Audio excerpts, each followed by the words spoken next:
What's going on, you guys? Are you a big fan of Diablo? If so, I got a good game for you. It's called Shadow of the today. So I actually was able to get my hands on this game a little bit early. So let's go ahead and go into this review a little bit. First thing I'm going to go over obviously is the story. Now I'm not going to go into too much of the story because I don't want to ruin anything important for a lot of you guys. So let's just go ahead and go over the basics. Pretty much what this game's about is there is a lot of stuff that's happening with the actual universe of this game. And at the beginning of the game, you spawn as a demon. Now, when this puzzle piece is over, if you look at the bottom left, you'll actually see the demon icon on the far left. Now, this demon has the ability to take on other souls to him, where he can use those souls in the physical world. Because he himself cannot be in the physical world. He actually is only in the demonic world, but he can possess people and use them in the physical world. So at the beginning of the game, you come across a hooded man while you're this demon. He tells you that you can possess one of those three statues. Now there'll be three statues at the beginning of the game. There'll be two men and one woman. Now I picked the woman because she was the mage, and I felt like a mage would be more beneficial. So what you can do is you can either pick the archer, the knight, or the mage. Now as you can see on the bottom left, you can have up to 4 people in this game. Now I will tell you that the last 2 are not from the beginning. The other 2 additional people you can pick besides the mage, you actually pick up souls going on through the game. Now what the cool thing about this is some souls you'll pick up and it will give you access to part of the map that you didn't normally have. So for instance, you'll kill a general in an army, and then you'll be able to go back to their camp because you're actually possessing their body at that time. So it is pretty cool. Now I will give you, when it comes to the actual story itself, one really cool thing about this game is depending on who you pick at the beginning, it actually changes the missions that you have in the game entirely. There's actually different quests that you can do because you're trying to figure out what happened to them before they passed away. So you can figure out, for instance, the mage I picked, you had to get an ancient relic that her people left behind. That was her side quest, and I thought that was really cool. Now, it's like I said, the gameplay is, your typical Diablo. As you can see on the back, I'm fighting a boss. Now, this is a little bit towards maybe the 30% of the game, but I just wanted to show you guys, a little bit of the gameplay and the boss mechanics in the game, and I really enjoyed the boss fights in particular because they were hard. They killed me a few times, and I always had to strategically use my people at certain times to be able to successfully defeat these people. Now, when it comes to the amount of content in the game, there's a lot of content. There's a lot of side stories. The main storyline itself took me about 25 plus hours, probably leaning about 30. Now, I didn't do all the side stuff, so we're probably looking at about 50 hours of gameplay with this game, and I think that's pretty good. Now, the price is $50.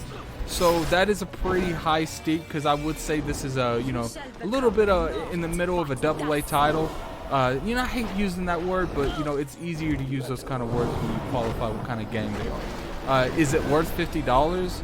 I would have to say yes. This game I enjoyed. I couldn't stop playing this game for like 3 days. I did nothing but play this game. I enjoyed it. I enjoyed finding new souls. In all, there's probably about 15 people you can switch back and forth from. Now, I will tell you that depending on certain sections of the game, they'll give you a choice between 2 different souls. You can only pick one, because after you pick one, the other one's no longer available to you for the rest of that game. Now, there are 3 different endings, to my knowledge, at least 3. Because there's an achievement for it. So I'm assuming the 3 people at the beginning of the game, you can choose neither one of those. And like I said, there's side stories and stuff changed, so that would maybe change the ending of the game too. They give you actually a lot of different Dragon Age things to where if you answer something wrong or ask something that you wouldn't really supposed to know, that the bad guys would actually know, and it would change the story to my knowledge, because there was actually a time that I said something that I shouldn't have known, but the only reason I knew it is because of one of the people that I had possessed in my arsenal. They knew it, so I knew it. So the actual person knew that I shouldn't have known that, and they knew something was up, and it seemed like it might have changed the story, but I can't really get back to you on that one. Now let's go into some of the stuff that I didn't like about the game. I didn't like the loading screens on this game. The loading screens are ridiculous. They're very long, and it felt like some of these loading screens, it would take forever to do these loading screens. And let me give you an example of what happens. Right here, you're seeing me fight. I believe this is one of the first mini bosses in the game. So after you fight the first mini boss, what will happen is, let's say I died on this dude. You do have autosaves, but the autosaves are in the previous region before. So if you go into a new region, it autosaves before. So let's hypothetically say I didn't save before I come in here. I just relied on the autosave. You'll come in here, you'll fight him. Let's say he kills you, you get busted right back to the room before. So not only are you auto-saving into the room before, so the moment you load in, you have to hit another loading screen to get into the room that the boss is in, or wherever you died. I highly recommend that you guys save frequently, because this game is one of those games where you lose 30 to 40 minutes of gameplay easily by not manually saving. And I did this multiple times. One of the things that I didn't like is they actually have a lot of the same puzzles. The puzzles are a little frustrating because there's actually 4 different puzzles, or 5, but it's not like they change dramatically. Those are the same puzzles that they use throughout the whole game. One of the things that, as you can see in the background, I really enjoyed that I said earlier is the boss fights are intense. Sometimes you get destroyed, so you have to actually come back. Use your souls that you have strategically, because some are faster than others, some take more fire damage than others. As you can see here, I was able to dodge that because I switched between souls. So I really thought that was a cool aspect that you don't really see too much in gameplay in general.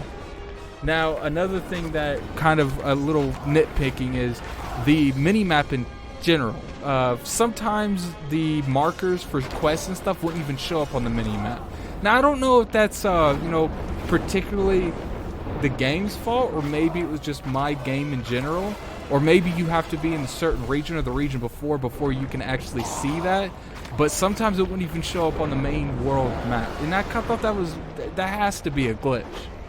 Another thing that I wanted to bring up is I did have a couple frequent crashes, but as you can see, as you know, the game came out on the 31st, the review's coming out on the 31st, so there's probably a patch before you guys get this game. Now, would I recommend this game to you? Absolutely. Do yourself a favor. If you like Diablo, go out and pick up this game. This game is a very fun game. I enjoyed every single bit of it, and I hope this dev is on my radar now. I want to know more about what they're making.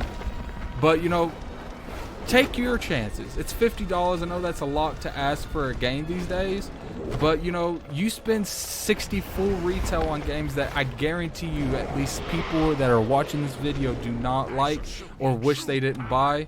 But if you like Diablo, I think you would enjoy this. If you don't like Diablo, maybe when it's on sale for like $15, $20, pick it up, because it does still have a good story and good gameplay mechanics in general. Maybe that will roll over the fact that you don't like this kind of gameplay. But generally, if you don't like Diablo, I would stay away from this.